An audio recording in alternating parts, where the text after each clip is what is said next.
and like a lot of valuable data needs to have get the input from real people. So that's why consumer surveys and polls or B2B surveys are still valuable, because it's information that comes straight, like directly from real people.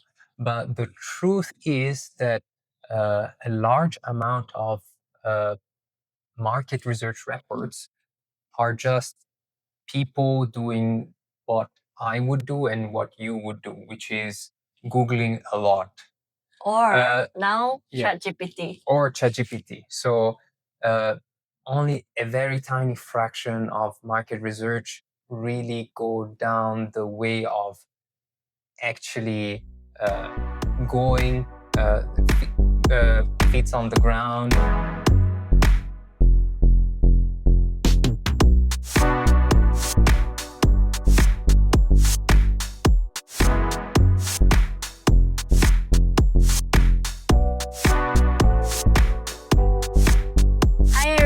Welcome to another episode of the Mini CEO podcast. Today we have Michel here from Newell Road, and we will welcome him to this podcast, and we will let him briefly introduce himself first. Yep. Okay. So hi everyone. So my name is Michel. So I am Italian, mixed origin, mixed Italian Madagascar, but grew up in Italy. My background is in finance. I first worked in Italy in investment banking, then moved to Singapore at the early stages of Lazada when it was still a rocket internet startup. And then from there, I just went down the rabbit hole of working the startup ecosystem. So from there, then I moved to Thailand, worked for another startup that at the time was called Askanuman, and now it's called Rabbit Internet. It's an insurance comparison website. Worked there for many years, then moved on. Then I started my own journey as a startup founder. Tried a couple of things. Tried a couple of to launch a couple of startups. They didn't go very well. They didn't go long, but I have that experience of launching things from 0 to 1. And now I'm here in Malaysia, working at Newell Road. How did you end up in Malaysia? That's the biggest question I have. So before Newell Road, I had an e-commerce startup. It was a second-hand fashion startup. It lasted 2 years and a half, almost 3 years, but it didn't go well. So I closed the business, and then I had to find something else to do, and I had a couple of decisions to make. Either try to start a new business. So I was trying to figure out what other business I could launch in Thailand. And the other option came out of the blue. Najla from Antler pinged me on LinkedIn. She was recruiting for the MY2 cohort. And so I gave it a shot. So I flew to Kuala Lumpur from Thailand just for going through the incubation program. It went well. So now I'm here. Wow, that's great. So Michel is from one of the co-founder from Newell Road, right? So you guys have a mix of 4 different countries co-founder that is founded in Antler, Malaysia. So how did that happen? Can you go that's great. Yeah, 4 people. I'm not gonna say is too much. It's a lot though. But yeah, it works. So 3 of us met at Antler, and the 4th co-founder was met by Harris before the incubation program. So basically, everything started from Harris. He had this idea of Newell Road. He started something around market intelligence, and it clicked with me because because of my background in finance. So anything related to market intelligence, data, will click with me. It just makes sense with me. So I clicked with him. Then Yusuke came along also because he has this background in cross-border transaction market expansion, and that's another area that makes sense where market intelligence makes sense. And Falk before us met Harris because of his experience in product, and I guess also that makes sense to him. Right. And who met who first? Like Harris have the Harris met Falk first, okay. and then in the cohort here at Antler, he met me and Yusuke. Yusuke. Right. That's So yeah, amazing. we're a team. We sound like I keep repeating this, but it's true. Like we're like a joke, like four different nationalities enter a bar, so we are that. So a Malaysian, an Italian, a German, and a Japanese. That's amazing. Yeah, Yeah, I mean we are close. It's a startup founders multicultural. and We miss a female founder, so if you want to join, yeah, but four is a lot. So talking about Newell Road, how did Harris came up with the idea or the problem he's trying to solve, and what's the solution now? So he came up with this idea because he was basically it was born as one of his projects during a hackathon, Mm. and this project attracted the attention of angel investors and VCs. So he doubled down. He worked more on this project, and he saw some interest, and he saw enough interest to encourage him to actually double down further and basically leave his job and go through the Antler incubation program. Wow, wow. And then um do you know a bit of a story about how he met Falk first? Okay, I forgot the story, but I think they met at a YC event, networking event. Wow. Is Yeah. that in Malaysia or in In Silicon Valley? Malaysia. Oh, okay. Yeah. There's a YC event here. Yeah, if I recall, That's they cool. met at an event. Yeah. Okay. And then how did you get to know about Harry's idea and join him during the Antler cohort? So actually, we both did our homework. So uh, before joining the cohort, we we looked up for the other people who got accepted in the incubation program and trying to find who could be a good match for to be a co-founder. So we both did our homework, but he pinged me first. Actually, I saw him on LinkedIn. I saw that he was posting about his project, and so I was like, okay, I need to contact this guy when uh, I'm flying to Kuala Lumpur. But he pinged me even before flying there, and so we were like we got in touch even before the start date. Wow, wow. That's the founder's spirit, right? You just have to screen through everyone. Yeah. Yeah, I did that too, to be honest. Joining the MY3 cohort. And how about you, Scale? Like, how did the team form?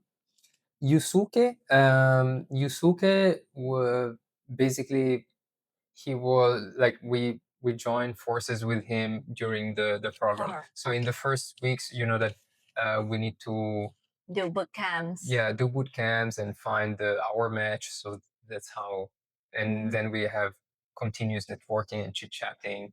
Wow. And when was the team form like tracked out? Is it I on don't the first remember. week? I don't remember which week, but it happened very fast. Like we never officialized it until like last minute. But You guys have yeah, been together yeah, doing boot camps over basically boot camps. from day one. Yeah, Wow. That is cool. I mean, yeah, I mean, for my case, we tracked out like a bit late also, yeah, but it's the team was formed basically from week 3 onwards. yeah. Yeah, that's cool. Yeah, and so after you got funding and until now, you guys have been working on this Newell Road. How long has it been already? Oh, huh. Uh, so the anniversary of passing Enter IC it was 20th of June, and we set up the company somewhere in July. So we are 1 year and maybe 1 month, or 1 year and 1 week old as Oh, a okay. company. Yeah. It appears to me it's like a 2 years old. Okay. Yeah. I mean, 1 year is already a long time, but yeah, we're not more than 1 year. Yeah. 1 year and 1 month, maybe. Yeah. Wow. Wow. 20th of July, you set up the company. No. The company. Well, I forgot the date right now. Okay, no But it worries. was somewhere in July. Right, right. That's cool. And so, what's the solution is Newell Road providing, or you can describe the product a little bit? So Newell Road is a consumer and market intelligence startup. So basically, it's a tool that helps uh, consultants, business analysts, financial analysts, strategy managers doing market research. So when people do market research, typically what they do is they want to know about the market size, market trends, and then find companies and information about the companies to decide about investments or to find partnerships. So there is plenty of tools that do that, but our difference is that first of all we can gather a lot more data and also more Asia specific data. So a lot of tools are great, but they have a lot of data for other regions of the world. Uh, Southeast Asia is typically undercovered. So this is one of our focus.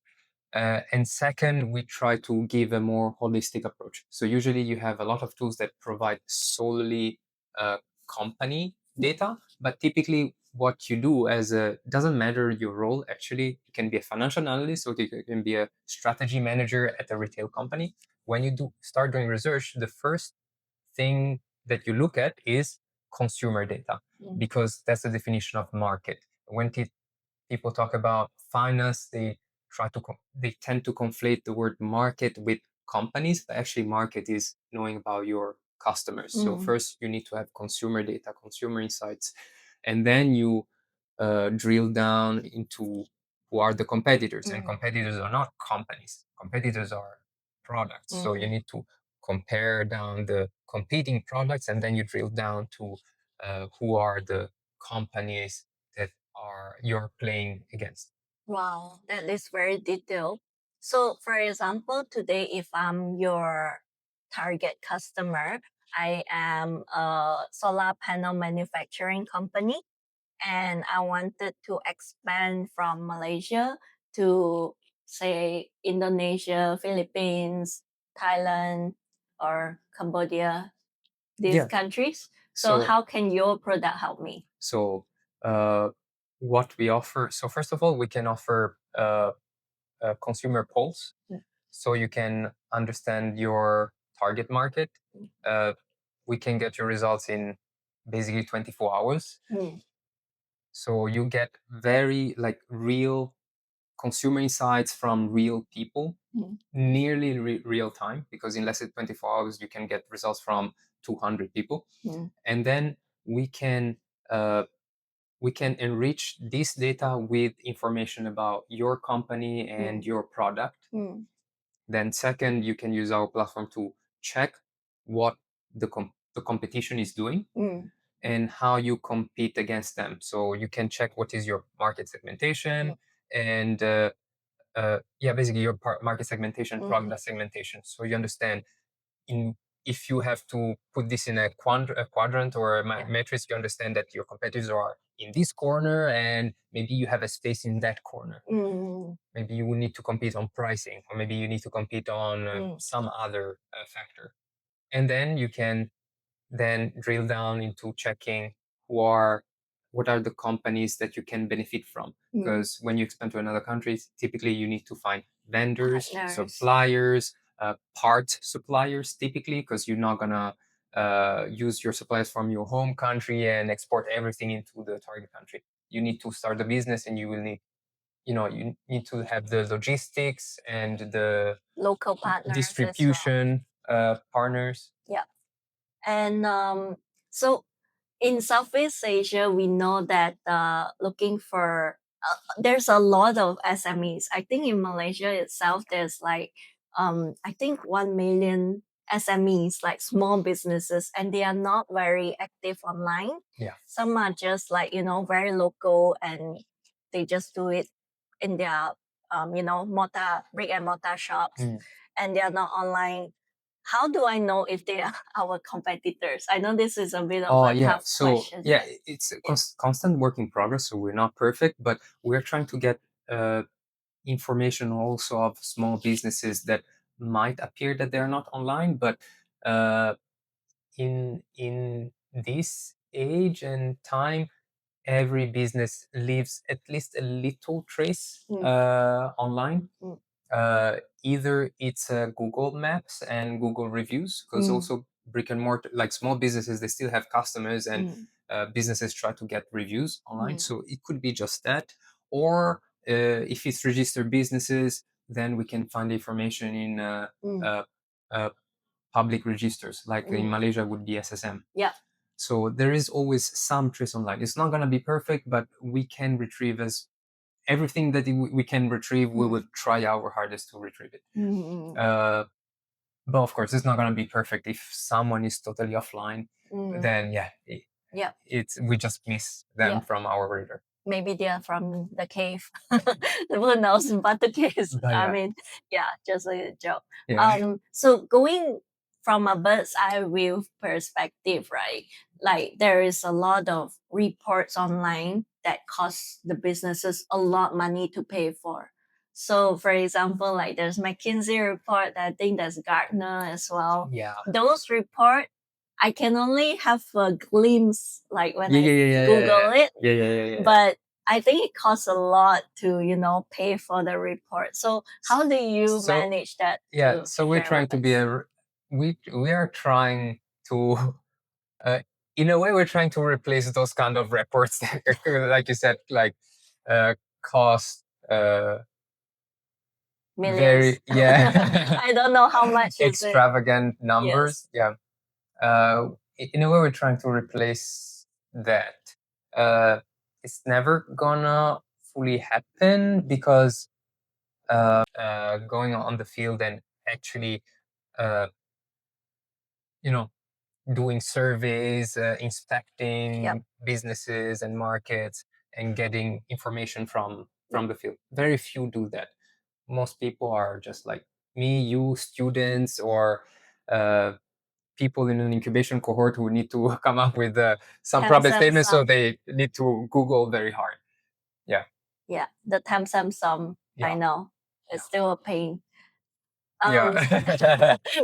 So would Newell Road do the groundwork like what you mentioned? No, Or no. So what we try to do is to find very unique data points. So consumer insights, so that come directly from people. This is one thing that we're doing. Getting very accurate company data. That's another thing that we're trying to do. So what we're trying to do is to get very unique data points and very accurate data that is way better than any job that you can do by yourself just by Googling or using 10 different tools. So I heard you have a partner which is very big, which is a GMO partner. Can you tell us more like how you scale break the door open and reach out to big guys like that? Yeah, so we started our journey focusing mostly on market research, but since the beginning we were trying to first expand our pool of data. And we also wanted to not be focused only on company data, but to have that holistic approach. Because, as I mentioned before, when you start doing research, you start from the market, which means consumer data. So we were trying to find ways to find partners to enrich our data with consumer insights. So from that, Yusuke, from almost from day one, he was looking out for partnerships. And around, what was it, around January, February this year, he started getting in talks with GMO, which is a large Japanese conglomerate, but they have one branch called GMO Research, NAI, which is focused on consumer data and audience analytics. So he started talking to them. He basically showed what was our vision, what we were building. And then around March, April, we started actually working closely together. So basically in this partnership, we're basically building consumer insights platform for Southeast Asia together with GMO. Wow, that is amazing. And GMO, which doesn't mean genetically modified or organism, it's a company. Okay, I can get a GMO. When you say GMO, yeah, no. GMO, right? What's the full name again for GMO? For the Japanese. Cut this part. I don't know. Okay, I'll cut it. What other questions you want me to ask? Whatever you want. I think it's 24 minutes is good. Users. So how is Newell Road doing after a year? What are the challenges? Is it getting users or getting to convert pilots to paying customer? So, okay, if we look at our current stage, I think it's fair to say that we are pre-PMF. We do have pilot users that we got. So it took us about like 6 months. It took Harris, because he's our tech co-founder, took Harris about 6 months to build the first MVP. And starting from that, we started getting pilot users. Now we have about 36 pilot users who are constantly trying our solution and giving us feedback on every new feature and new improvement that we're making. And we had some paying customers in June. But yeah, we're still in that phase where we still need to find that perfect tuning of our product that it clicks with customers and is gonna start rolling cash. Yeah, you just need to find that Sweet spot, yes. sweet spot that it's not perfect, but they are like, okay, yes, it does create value for me, so just take my money. Yeah, I prefer to pay you money than you leaving me. Yeah. Yep. And I think that is finding what value you can provide to the users, and then that's there. But it's good. Congratulations on getting paying customers already, even though it's small. Anyone have to start somewhere, right? Yeah. So what's your ask for the audience who are listening to you right now? So our ask, of course, happy to get any investor on board, but our primary ask is market access. So as I mentioned before, we are still that pre-PMF phase. So what we value a lot is getting users to get on board and try our product and give us constant feedback so we can improve it and get to that sweet spot where you cannot live without us. Awesome. Thank you so much for Thank you, Audrey. Coming to this podcast and sharing your insights with the audience. Yep. Thank you so much. Let's Bye-bye. have lunch.